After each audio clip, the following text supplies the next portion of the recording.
Hukum internasional adalah sistem hukum yang mengatur hubungan antara negara-negara dan aktor internasional lainnya, seperti organisasi internasional.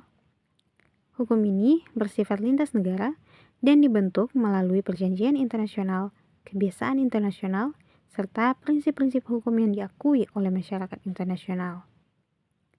Subjek utama dalam hukum internasional adalah negara, meskipun dalam beberapa kasus individu juga dapat menjadi subjek, seperti dalam hukum pidana internasional.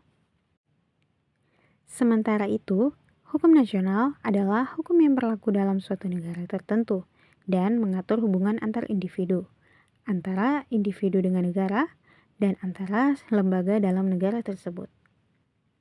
Sumber hukum nasional berasal dari konstitusi, undang-undang, peraturan pemerintah, jurisprudensi, serta kebiasaan atau adat.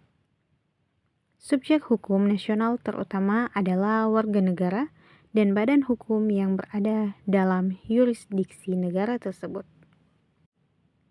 Dari segi penegakan, hukum nasional memiliki lembaga-lembaga khusus seperti pengadilan, kepolisian, dan kejaksaan yang dapat memaksa penerapan hukum.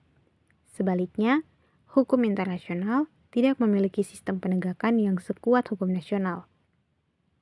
Penegakannya sangat bergantung pada kesediaan negara-negara untuk mematuhi kewajibannya dan kerjasama internasional.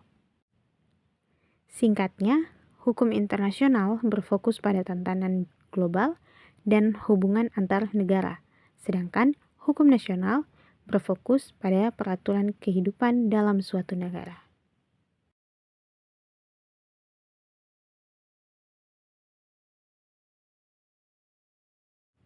Ada beberapa pendekatan utama yang dikenal secara umum.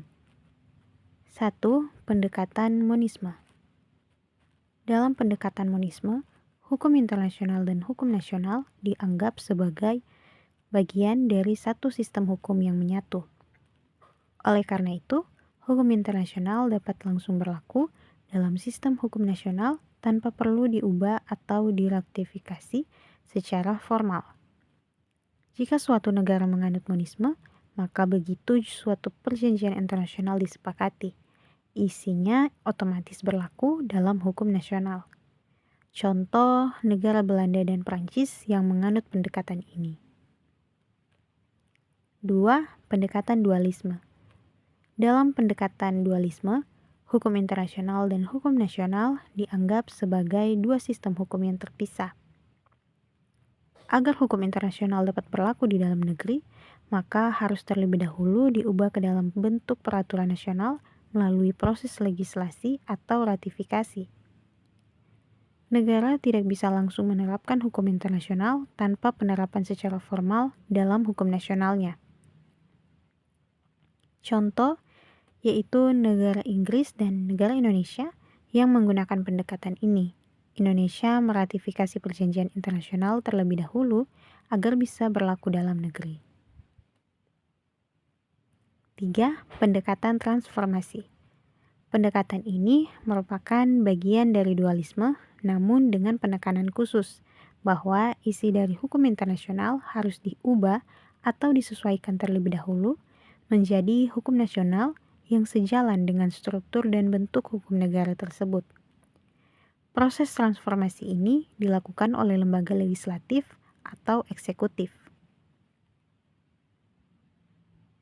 4. Pendekatan inkorporasi. Dalam pendekatan ini, hukum internasional dapat langsung diakui dan dimasukkan ke dalam sistem hukum nasional tanpa perubahan atau transformasi substansi. Biasanya, inkorporasi ini berlaku untuk hukum kebiasaan internasional atau prinsip-prinsip umum hukum yang sudah diakui luas. Catatan tambahan, meskipun pendekatan-pendekatan ini terkesan tegas, dalam praktiknya banyak negara menggunakan kombinasi.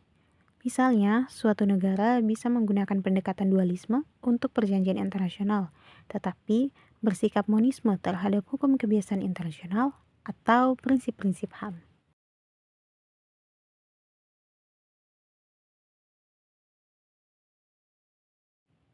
Indonesia memerlukan proses ratifikasi agar hukum internasional berlaku secara nasional. Artinya, perjanjian atau norma internasional tidak bisa langsung diterapkan kecuali sudah menjadi bagian dari hukum nasional. Contohnya, ratifikasi Konvensi PBB tentang hak-hak anak.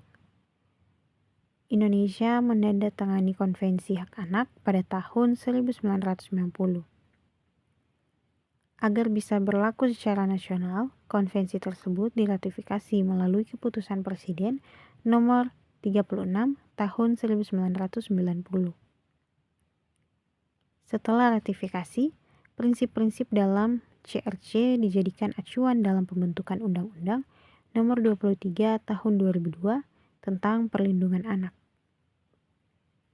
Ini menunjukkan bahwa hukum internasional dalam hak anak ditransformasikan ke hukum nasional melalui legislasi. Belanda mengakui hukum internasional secara langsung sebagai bagian dari hukum nasional. Contohnya Perjanjian HAM Eropa. Perjanjian ini yang diratifikasi oleh Belanda dapat langsung digunakan di pengadilan nasional. Hakim Belanda dapat langsung merujuk pada pasal-pasal tanpa harus menunggu penerjemahan ke dalam undang-undang nasional. Jika ada konflik antara hukum nasional dan hukum internasional, maka pengadilan dapat menyampingkan hukum nasional. Inggris memerlukan transformasi hukum internasional ke dalam undang-undang nasional agar dapat berlaku. Contohnya Konvensi Eropa tentang HAM.